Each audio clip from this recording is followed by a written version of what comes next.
శ్రీవిల్లిపుత్తూరులో ఆండాళ్ళ తల్లి ఆ యొక్క విష్ణు చిత్ర వారికి ఎలాగైతే ఆ త్రేతాయుగంలో జనక మహారాజుకు యజ్ఞానికి కొరకు ఆ యొక్క భూమిని తవ్వుతుంటే సీతా అమ్మవారు ఎలాగైతే లభించిందో ఇక్కడ విల్లిపుత్తూరులో ఈ యొక్క విష్ణు చిత్ర వారికి ఆండాళ్ళ తల్లి అక్కడ లభించిందనమాట. చక్కగా ఆ అమ్మాయికి నామకరణం చేసి కోదై ఆ యొక్క కోదైన నామకరణం చేసి ఆ స్వామిని చక్కగా నిత్యము ఇట్లాంటి పూలమాలిక సేవలు చేస్తూ ఉన్నాడు ఆ యొక్క విల్లిపుత్తూరులో ఉన్నటువంటి విష్ణు చిత్రుడు. వారి యొక్క కుమార్తె ఇదిగోండి ఆండాళ్ళ తల్లి. మనము భక్తి దశ, జ్ఞాన దశ, ప్రేమ దశ పెరిగి పొంగిపోయి ఆ ఆండాళ్ళ తల్లి స్వామిని పొందుదాం అని అనుకున్నదనమాట. స్వామిలో కలిసిపోదామని చెప్పి అనుకుని ఒక వ్రతాన్ని ప్రారంభం చేసింది. దాని పేరే ధనుర్మాస వ్రతం, స్త్రీ వ్రతం. ఆ యొక్క ధనుర్మాస వ్రతంలో మరి ఏం కావాలి, మనము ఒక కార్యక్రమం చేయాలంటే మనకు ముందుగా కావాల్సింది సమయం కావాలి. ఆ సమయాన్ని ఇదిగోండి మార్గశీర్ష మాస పుష్యమాసం, మనకి మార్గశీర్ష మాసం మధ్యలో నుంచి పుష్యమాస సగంలో వరకు మధ్యలో వరకు ఇది జరుగుతుంది. తమిళనాడు ప్రాంతంలో దీన్ని ధనుర్మాసం అంటారనమాట. ధనుర్మాసం అంటే మనకి చాంద్రమాన ప్రకారం, అక్కడ సౌరమాన ప్రకారం. చాంద్రమానం అంటే ఈ చంద్రుడు ఒక్కొక్క తిథిలో యందు సంచరిస్తూ ఉంటాడనమాట. అందుకు ఒక్కొక్క నక్షత్రం యందు సంచరిస్తూ ఉంటాడు చంద్రుడు. అది ఇక్కడ ప్రాంతం. అదే తమిళనాడు ప్రాంతంలో ఎలా ఉంటుంది, సూర్యుడు ఒక్కొక్క రాశి యందు ప్రవేశిస్తూ ఉంటాడు. అందుకు అక్కడ ధనుర్మాసం, కర్కాటక మాసం అంటూ ఉంటారనమాట. అందుకనే కర్కటే పూర్వ ఫల్గుణ్యం అంటాం. కర్కాటక మాసం అంటే ఇది శ్రావణ మాసం అని అర్థం మన లెక్కలో. అందుకు ఆ యొక్క అమ్మని కర్కటే పూర్వ ఫల్గుణ్యం అంటాం. మన స్వామి కూడా ఏ మాసంలో ఇక్కడ అవతరించాడు, శ్రావణ మాసం. అందుకే ఏం చెప్తాం ప్రతినిత్యం శ్లోకం, కర్కటే స్వాతి నక్షత్రే. అదిగోండి అట్లాగా ఆ యొక్క తమిళనాడులో ఈ సూర్యుడు ఆ యొక్క రాసుల యందు ప్రవేశిస్తాడు కాబట్టి అక్కడ రాసులకి ఈ యొక్క పేర్లు ఉంటాయి అన్నమాట. ఇప్పుడు అక్కడ ధనుర్మాసం నడుస్తుంది, ఇక్కడ కూడా ధనుర్మాసం అంటారు. ఇది మన ప్రకారంగా మార్గశీర్షార్థం నుంచి పుష్యమాసార్థం వరకు ఉంటుందన్నమాట, ఒక నెల రోజుల పాటు. అయితే ఇది మంచి రోజులని భావించి ఫలితాన్ని ఇచ్చేటువంటి రోజులు కూడా ఇవే అన్నమాట. కాబట్టి ఈ నెలని ఎంచుకొని అమ్మ చక్కగా ముందుగా ఒక 5 పాశ్రాలలో భగవంతుడు అంటే ఎవరు, భగవంతుడు ఎక్కడి నుంచి వచ్చాడు, భగవంతుడు ఏ అవతారాలు ఎత్తాడు అనేది సూక్ష్మంగా చెప్పిందనమాట. పర, వ్యూహ, విభవ, అంతర్యామి, అర్చావతార రూపాలుగా భగవంతుడు ఉంటాడు.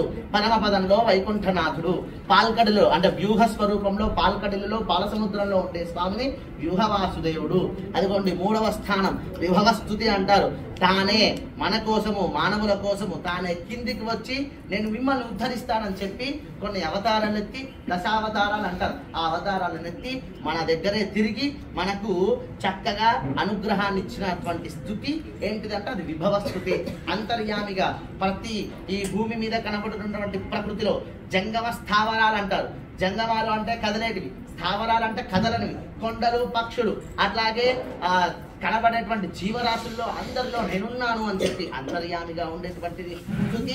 4వ స్థుతి.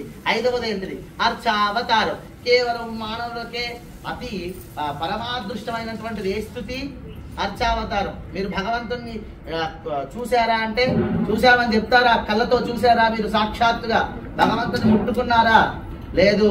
కేవలం మీరు ఎలా ముట్టుకున్నారు, ఎలా స్వామిని ముట్టుకున్నారంటే అది అర్చావతారంలో ఉన్నటువంటి విగ్రహ స్వరూపంలో ఉన్నటువంటి భగవంతున్నే మనం ముట్టుకోగలిగాము. దీనినే అర్చావతారం అంటారు. అట్లాగా మొదటి 5 రోజుల్లో ఈ 5 స్తుతులను కీర్తించి ఏం చేస్తే ఏం ఫలితం వస్తుంది, మరి ఫలితానికంటే ముందు వ్రతం చేయాలంటే ఏం చేయాలి, కొన్ని నియమాలు పెట్టుకోవాలి. ఆ నియమాలను చెప్పింది తానే ఆండాళ్ళ తల్లి.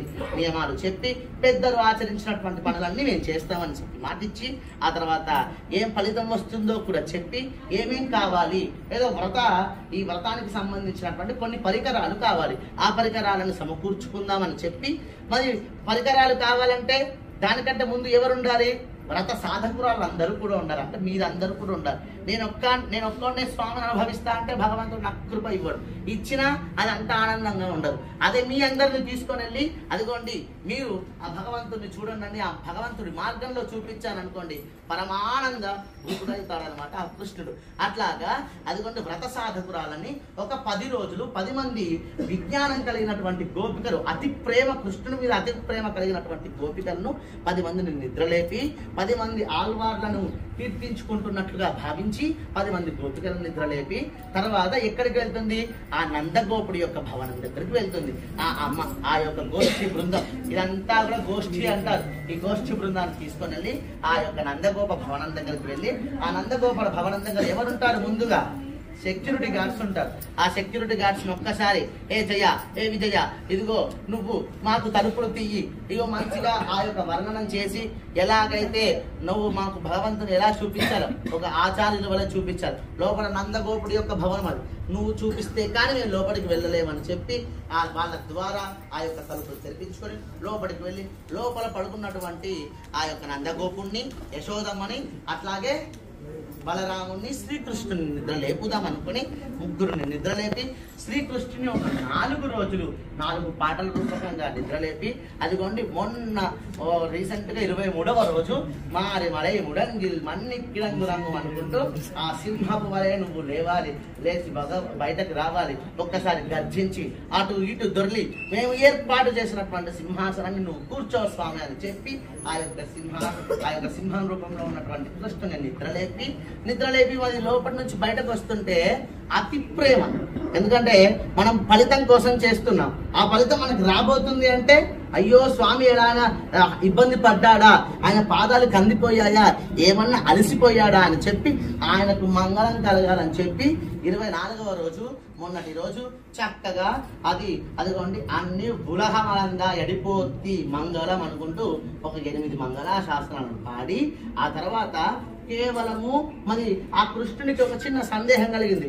మీరందరూ వచ్చారు, ముందేమో పరయనటువంటి వాయిద్య విశేషం ఏదో కావాలి, పరికరాలు కావాలని అడిగారు, ఇప్పుడేమో మంగళం పాడారు, ఏంటి అసలు మీకేం కావాలి అని చెప్పి నిన్న సందేహం కలిగితే ఆ సందేహాన్ని కూడా అయ్యా అతి తెలివిగా అమ్మ ఏం చెప్పింది, మాకు ఎటువంటి ఏది అవసరం లేదయ్యా, నిన్ను పాడడానికి నీకు మంగళం పాడడానికి మేము వచ్చామని నిన్నటి పాసరంలో చెప్పింది. ఈ రోజుటి పాసరంలో ఏం చెప్తుంది అనేది మనము కాస్త 5 నిమిషాల్లో తెలుసుకుందాం. అంతలో గృహప్రస్వామి నైవేద్యం వెళ్తూ ఉంటారు. ఇక